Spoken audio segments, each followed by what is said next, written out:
ang pinakabastos at pinakababoy na lalaking nakita kong magsalita. Sa totoo lang, hindi ka nakakatakot. Nakakadiri ka. At sa totoo lang, mukha kang bakla. Ala kang ginawa ko, di manira ng manira. Yung mga tao na ikinig sa'yo, kung alam mo lang, minumura ka. Dahil napakabastos mo. Sabi nga ng mga tao, itsura mo lang, mukhang baho-baho mo daw, baka daw di ka nililigo. Hindi po tayo nagbibigay ng pera. Hindi po tayo nagpapatawag ng mga taga-hain at taga-kabyaw. Hindi po totoo yan. Idamay yung mga kawawang tao. Sa mga taga-Port District, wag po kayo maniwala sa nagte-text sa inyo. Punta ka na doon sa opisina ng kong MA, nagbibigay sila ng 2,000. Never po ako nagbigay kahit piso magbuhat ng kampanyahan. At never po tayo nagbibigay ng pera. Hindi po totoo yan. Huwag po kayong maniwala sa mga post sa Facebook na pinapupunta ko kayo doon, magbibigay ako ng pera. Hindi po totoo yun, mga taga-San Leonardo. Tandaan nyo, kapag hindi nyo binoto si Jimmy Evergas, siya nakahuli-huli ang eleksyon sa bayan ng San Leonardo, wala na pong lalaban sa pamilya nila. Para yung sinabing pagmamayari na nila ang bayan nyo. Subukan po natin iba. Subukan po natin. Hindi po yung iisang pamilya ng pinagkakawala. Tatlong araw, hindi naliligo yung mga yan. Nanoon sa kasino. Ganyan po sila ka-addict. Ang naman hihingi ng tiwala natin. Alisin niyo muna yung busy nyo. Kasi hindi pa, ako walang yan. Gabi po, ikapat na distrito ng Nueva Ecija. Kumusta na po kayo? Si Congressman Eming Pascual po, alam nyo kaya ako nag-live? Kasi po, naaawa ako sa mga tao. Isipin nyo, meron po nagpapakalat ng baling-balita sa Hain at saka po sa Cabiao. Pinapupunta ngayon sa aking opisina at pinamamalita nila na nagbibigay daw ako ng pera. Kaya nagsusuguan po yung mga tao, punong-puno po ng tao ngayon, senior citizen, matatanda, bata, lahat ng klaseng tao nandun po sa opisina o sa tapat ng Walter Bar. Hindi po tayo nagbibigay ng pera. Hindi po tayo nagpapatawag ng mga taga-hain at taga-kabyaw. Hindi po totoo yan. Hindi ba kayo naaawa sa mga tao? Alam naman natin sino may gawa niya yung kabilang kampo. Hindi ba kayo naaawa? Masaya ba kayo na nagagastos sa pamasahe ang mga tao? Na nahirapang magpunta doon, napakainit, umuulan pa kanina, hindi ba kayo nakukonsensya? Kung iaasahan nyo na pag nagpunta doon yung tao, umaasa ng pera, hindi ko naman pala bibigyan, ang resulta nun ay magagalit sa akin ng tao, nagkakamali kayo. Dahil nakikita ko, sa inyo magagalit ang tao. Yung ginagawa nyo na yan, yung, alam nyo na po sino yung kalaban natin, ha? Yung mga vlogger na yan. Tigilan nyo, maawa kayo. 6 na araw na lang. Wala na kayong magagawa, hindi nyo na kayang bubuhin ang desisyon ng tao. Sure na po tayo. Eto ha, kahit panuhugin nyo to, sa Mayo 12 ng gabi, makikita nyo, talagang totoo pala siya sa mga Congressman Eming Pascual. Huwag nyong idamay yung mga kawawang tao. Sa mga taga-Port District, huwag po kayong maniwala sa nagte-text sa inyo. Punta ka na doon sa opisina ng kong MA, nagbibigay sila ng 2,000. Never po ako nagbigay kahit piso magbuhat ng kampanyahan. At never po tayo nagbibigay ng pera. Hindi po totoo yan. Huwag po kayong maniwala sa mga post sa Facebook na pinapupunta ko kayo doon, magbibigay ako ng pera. Hindi po totoo yun. Kawawa naman yung mga tao. At kung ako'y magpatawag mo ng tao, wala pong perang kapalit. Zero. Kahit piso, hindi po tayo nagbibigay. Masyado na po silang desperado dahil alam na po natin lahat na wala kayong kapanapanalo. Kahit po ano gawin nyo, naniniwala ako na ang taong bayan sa ikapat na distrito ay tapos na magdesisyon. Wala kayong tatanungin na nag-iisip pa sino buboto. Nakapag-desisyon na lahat. At alam po nila kung sino dapat na iboto. At kung sa tingin nyo, ulitin ko, magagalit sa akin ng mga tao dahil pinapunta nyo sila daw, wala naman palang bigay ng pera, hindi sa akin magagalit. Sa inyo magagalit. Huwag niyong isali yung mga taong bayan, kawawa naman. Uulitin ko po sa mga taga-distrito, huwag kayong maniniwala na pinatatawag ko kayo at nagbibigay ako ng pera. Hindi po totoo yun. Kahit anong post sa Facebook nila o text galing sa kabilang kampo, hindi po totoo yun, ha? Na ako pinatatawag kayo para magkaroon ng pera. Ayun po, salamat po sa inyong lahat. Yung po hindi nakapanood dito, ayun, 2,000 na nanonood sa akin ngayon. Yun po mga hindi nakapanood. Manood po kayo. Ikwento nyo sa iba. Ha? Andito po ngayon. May meeting kami. Puro taga-gapan lang. Barangay Santo Niño. Kwentuhan lang po. Walang pera. Walang ayuda. Ngayon, di na kayo naawa. Mga taga-kain, taga-kabyo, pinapunta nyo dun sa opisina ko. Nagkakagulo punong-puno ng tao. Ano gusto nyo? Magalit sa akin ng tao. Babalik sa inyo yung ginawa nyo na yan. Yan ang sigurado. Gusto nyo bang makakita gano'ng kadami ng tao na sumusuporta sa amin na walang pera? Andito na po sa likod ko. Mayroon po kayong 6,000 tao dito. Pero hindi po mga taga-hain. Diyos ko. Mayroon pang mga matatanda na senior citizen na uugod-ugod. Minakawheelchair pa pinapunta nyo. Yan po ang galaw at kilos ng mga desperadong kalaban natin. Sa iminit po ninyo sa hindi, alam nyo na tapos na ang eleksyon. Alam nyo na nagdesisyon ang taong bayan. Mayroon pa kayong 6 na araw para manira, 6 na araw para walang hiyain ng mga tao na magbigay ng mga fake news. Mayroon pa 6 na araw ang trabaho ng inyong trolls after 6 days. After 3 years na natin makikita yung mga trolls na yan. After 6 days, 3 taon bago na natin makita yung mag-asawang naninira na yan. Ha? Magtambay na uli kayo ng kasino. Doon na uli kayo tumira sa kasino. Bakit? Yung katunggali ko, natutulog sa kasino. 3 araw, hindi naliligo. Ha? Ako kahit tongits, hindi ako sanay mag-tongits eh. Magkasino na lang kayong mag-asawa. Kayong mag-asawang desperado. At mga kadistrito, huwag mo kayong mag-alala.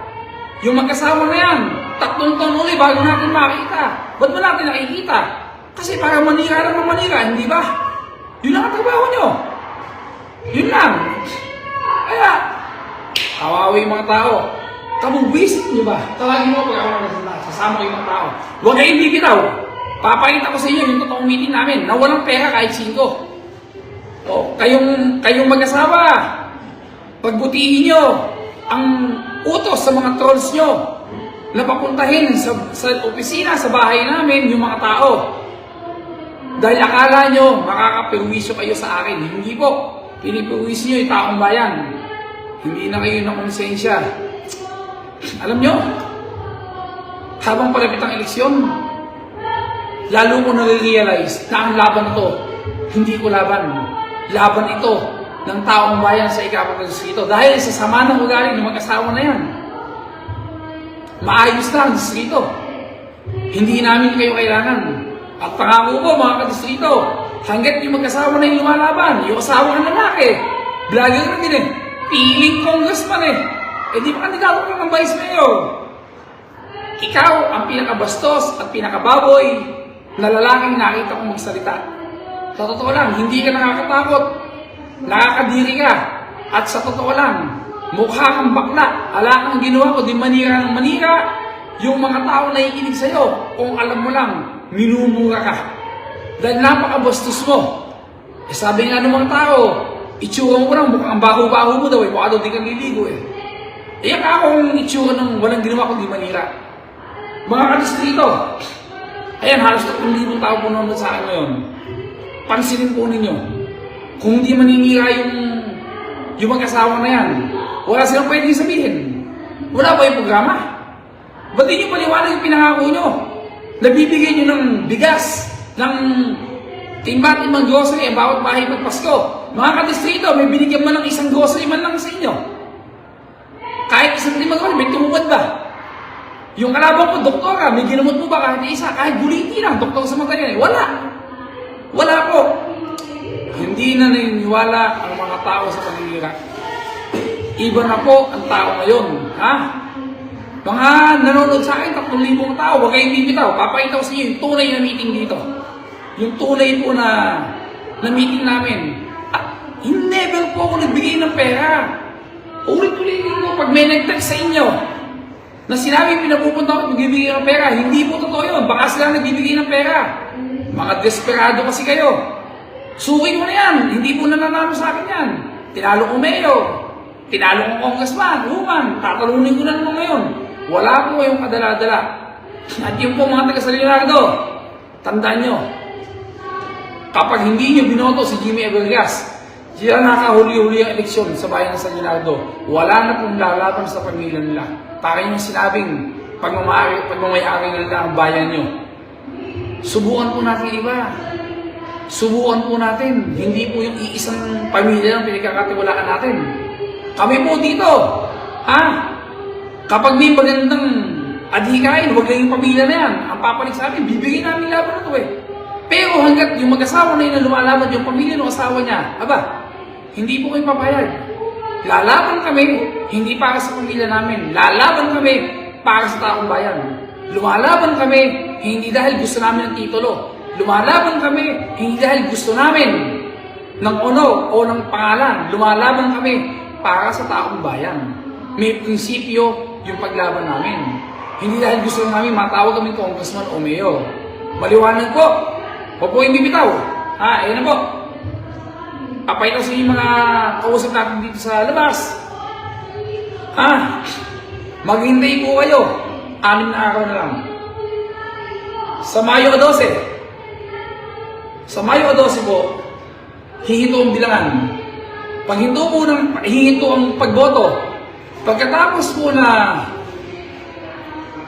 huminto ang pagboto, magbibilangan. Yung unang kalahating oras, tingnan nyo, ultimo watcher po nila, uuwi na. Bakit? Kasi po, kaya uuwi na, tambakan agad yun. Ito, pustahan po tayo. Kahit i-replay yung sinasabi ko na to, sa history po ng labanan, sa distrito, ito pinakamalaki tambakan. Kasi ayaw sa inyo ng tao eh. At sa history po ng labanan sa Gapan, ito din ang pinakamalaking lamangan sa lungsod ng Gapan. Nakita po ninyo. Yung kalaban ko naman, yung asawa, salita ng salita. Piling congressman. Di ba vice mayor lang ang laban mo? Wala ang ginawa, di manira ng manira. Nagbumuga ka pa. Mukhahin mo ako ng personal. Sabihin mo ngayon sa mukha ko kung ano mangyari sa ating dalawa. Hindi sa'yo bumibilib ang tao na puro kababuyan at kawalang yaan ang sinasabi mo. 6 na araw na lang, konting tiis na lang po, at hindi na makita ulit pagmumukha ng asawa na yan. Tatambay na ulit sila sa kasino. 3 araw, hindi naliligo yung mga yan. Nanoon sa kasino. Ganyan po sila ka-adik. Ang manihingi ng tiwala natin. Alisin niyo muna yung busy nyo. Kasi di ba, ako walang yan. Ang 6 araw, hindi ko naliligo. Ganyan sila ka-adik sa pagsusugal. Hindi po ba? Sila, walang ginawa kundi siraan tayo ng siraan. Pati mo ng video ni tatay, pinapanood. Ano ang kinilala mo ni tatay dito? Sa laban namin ito. Si tatay, 81 anyos na. Malakas pa sa kalabaw. Huwag silang mainip. Makauna pa sila lahat ng 20 taong kay tatay. Sabihin nila, si tatay daw, buhay pas lang. Hindi totoo yun. Hindi ko na mabilang sa daliri namin, buong pamilya, kung gano'ng natulungan ni Boy Pascual na ginagalang at minamahal ng mga tao. Hindi ba kami nakaganda? Kasi pinakaganda. O ayan. Ngayon, ako po, hindi na po masasabi ng mga pagkakuha. Hindi na magsasabi ng mga pagkakuha. Magsasabi na lang po sa inyo ng puso sa puso. Ngayon, bago ako magsalita, papatayin muna natin yung live. Kasi, baka mamatay sila sa init na naman. Di ba? Paano? Yung mag-asawa yan, tanggapin nyo na. Ang boto nyo, 10%. Ang boto na yan yung mas mahal, 90%!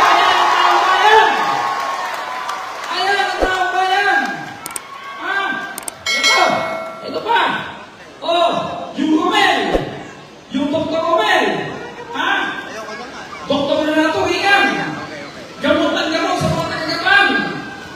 Kung maningin tingin, wagas! Si Eric Pascual ang tagabayan! Matapang ang hiya mo! Pambira!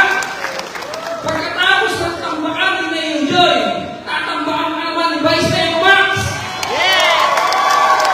Inaasahan ko, sa 2028, ako naman ang lalawanan mo, Congressman. Pag-guards lang kami lahat sa'yo! Hindi mo ba? O sige, patayin mo na yung inanunod. O yan. Yung 3,000 tao nunod, patayin mo na yan. At may kukwento ko sa kanila, baka mamatay naman sila sa inggit. Sige po.